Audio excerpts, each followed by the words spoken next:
안녕하십니까. 우아야, 오늘은 다윗과 골리앗 두 번째 시간, 마지막 시간이 되겠습니다. 다윗은 유다 베들레헴 이세의 아들들 가운데 막내 아들, 그러니까 여덟 번째 아들이었어요.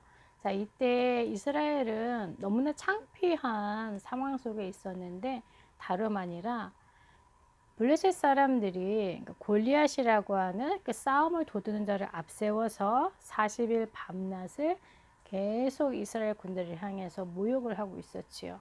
야, 너희들 우리하고 싸울 수 있으면 나와봐. 많은 사람 필요 없고 한 사람만 나와봐 라고 하는데 아무도 나가지 않는 거예요. 이 골리앗의 모습에 사람들이 이렇게 덜덜덜덜 떨고 있는 상황이었었는데, 심지어 사울이 그 당시 이스라엘 왕이었죠. 한 사람이라도 그 앞에 나아가면 돈도 많이 줄 것이고 세금도 면제해주고 자신의 딸과 결혼할 수 있도록 기회도 준다고 하는데 아무도 나가지 않죠. 아무리 돈을 많이 준다고 해도 생명과는 바꿀 수 없잖아요. 자, 이스라엘 군대는 숨을 죽이고 덜덜덜 떨고 있는 상황이었었고, 자, 이때 다윗의 형들 가운데 3명 또한 그 전쟁에 참가하고 있었죠. 자, 다윗의 아버지 이새가 형들이 잘하고 있는지 심부름을 다윗을 통해서 하게 합니다. 음식을 조금 준비해서 형들에게 가져다 주고, 또한 심부름을 잘했는지 확인도 해야 되니까 증표도 받아 오라라고 하지요. 자, 아버지의 심부름을 받고 하기 위해서 전쟁터로 온 다윗. 다윗의 귀에도 드디어 골리앗이 이스라엘 군대를 향해서 모욕하는 소리가 들려지는 거예요. 자, 다윗이 얘기를 하지요. 도대체 이 할례 받지 않은 사람이 누구이기에 살아가 계신 여호와 하나님의 군대를 이렇게 모독을 하는가라고 얘기를 하게 되고, 자, 그 소리들은 주변에 있는 사람들이 한 사람이라도 앞에 나아가면 왕의 많은 좋은 것들을 준대라고 얘기를 하고 있었고, 또한 그 얘기를 다윗의 형들이 듣게 되고 자기 동생이 온 것을 이제 알게 된 거예요. 자, 그러면서 다윗에게 얘기를 하지요. 너는 도대체 여기를 왜 왔느냐? 싸움을 구경하러 왔느냐? 양을 쳐야 할 네가 여기를 왜 왔지? 라고 얘기를 하면서 너가 평소에도 교만하더니 이렇게 악한 생각과 마음을 갖고 자, 이곳에서 네가 하고 싶은 말을 하는구나 라고 얘기하며 다윗을 꾸짖기 시작합니다. 자, 이때 다윗이 뭐라 얘기했을까요? 제가 도대체 무엇을 했습니까? 어찌 이유가 없겠습니까? 라고 얘기를 하지요. 자, 그런데 그 누구도 다윗이 왜 그런 말을 하는지 아무도 못 알아듣고 있는 상황이었었습니다. 자, 그리고 다윗이 하는 얘기를 사람들이 사울에게 전달한 거예요. 그러니까 사울도 궁금하겠지요. 누가 이렇게 용감한 소리를 하는지 궁금하니까 다윗을 불러오게 하고, 자, 사울 앞에선 다윗이 얘기를 합니다. 그러니까 자신이 누구인지 얘기를 해야 되잖아요. 자, 자기는 양을 치는 사람인데 양을 칠 때는 사자나 곰과 같이 무서운 동물들이 양을 몰래 물어가잖아요. 자, 그러면 다윗이 가서 그 양을 구해오고 사자나 곰이 나를 해하려고 하면 내가 그들의 털을 잡고 그들의 입을 찢어서 그들을 죽였습니다. 라고 얘기를 합니다. 자, 그러면서 주의 종이 사자와 곰도 쳤기 때문에 살아계신 하나님의 군대를 모욕하는 저 블레셋 사람 또한 똑같이 그 짐승들과 같이 될 겁니다. 라고 얘기를 하죠. 자, 그러면서 다윗의 신앙 고백이 나오는데 여호와 하나님께서 나를 사자의 발톱과 곰의 발톱에서도 건져내신 것처럼 이 블레셋 사람의 손에서도 건져내실 겁니다. 라고 얘기를 합니다.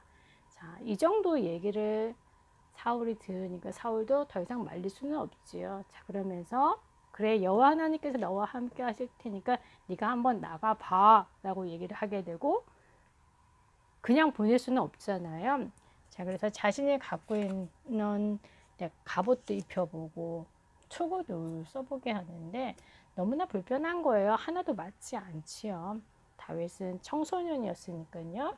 다윗이 저는 이런 건 필요 없고요. 다윗에게 있어서 유일한 무기는 양을 칠 때 그리고 양을 지키기 위해서 갖고 있는 돌, 또한 돌을 넣을 수 있는 물맷돌 주머니 정도만 필요한 거예요. 자, 그래서 다윗이 돌을 몇 개 준비를 하고 자, 드디어 이제 골리앗 앞에 서게 되어집니다. 자, 점점 둘의 사이가 가까워지니까 골리앗에게도 다윗이 어떤 모습인지 보이는 거예요. 너무나 젊고 모습이 아름다운 다윗을 보지만 어리지요. 자, 그래서 블레셋 사람이 얘기를 합니다. 아니, 너 지금 뭐 하는 거냐? 너가 나를 개로 알고 있느냐? 막대기는 왜 가져왔지? 라고 하며 그의 신들의 이름으로 다윗을 저주하지요. 뭐의 영적 싸움입니다. 단순하게 다윗과 골리앗 육신적인 싸움이 아니라 자, 골리앗이 자신이 믿고 있는 그 신의 이름으로 다윗을 저주하게 되어지지요. 자, 그리고 다윗이 이 블레셋 사람에게 얘기를 합니다. 당신은 칼, 창, 단장 이런 것들로 나왔지만 나는 당신이 욕하고 있는 만군의 여호와 하나님의 이름으로 내가 너한테 나갈 겁니다. 그러니까 다윗이 골리앗 앞에 나간다라고 하는 거죠. 그리고 오늘 여호와께서 당신을 내 손에 붙였습니다. 그리고 블레셋 사람들의 그 군대의 시체를 공중의 새들 그리고 땅의 짐승들에게 주셔서 온 땅에 있는 사람들이 살아계신 여호와 하나님이 누구인지 알게 하실 겁니다. 라고 얘기를 하죠. 또한 여호와의 구원하심은 이렇게 칼, 창 이런 거 있지 않다라고 얘기를 하죠. 전쟁은 누구에게 속했을까요? 다름 아니라 여호와께 속해 있다라고 얘기하며 자, 달려가면서 다윗이 자신이 준비해온 그 돌을 골리앗을 향해서 던지게 되어지죠. 왜 몇 번에 걸쳐서 던졌을까요? 다윗이 준비해간 돌은 고작 5개입니다. 한 번에 끝나죠.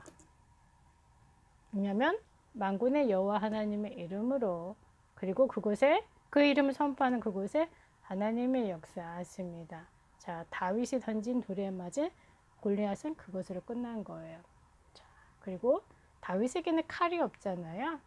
그래서 골리앗이 갖고 있는 칼로 골리앗의 그러니까 목을 베게 되어지는데 왜 오늘 스토리 여기까지입니다. 자, 다윗과 골리앗 다름 아니라 영적인 싸움인 거예요.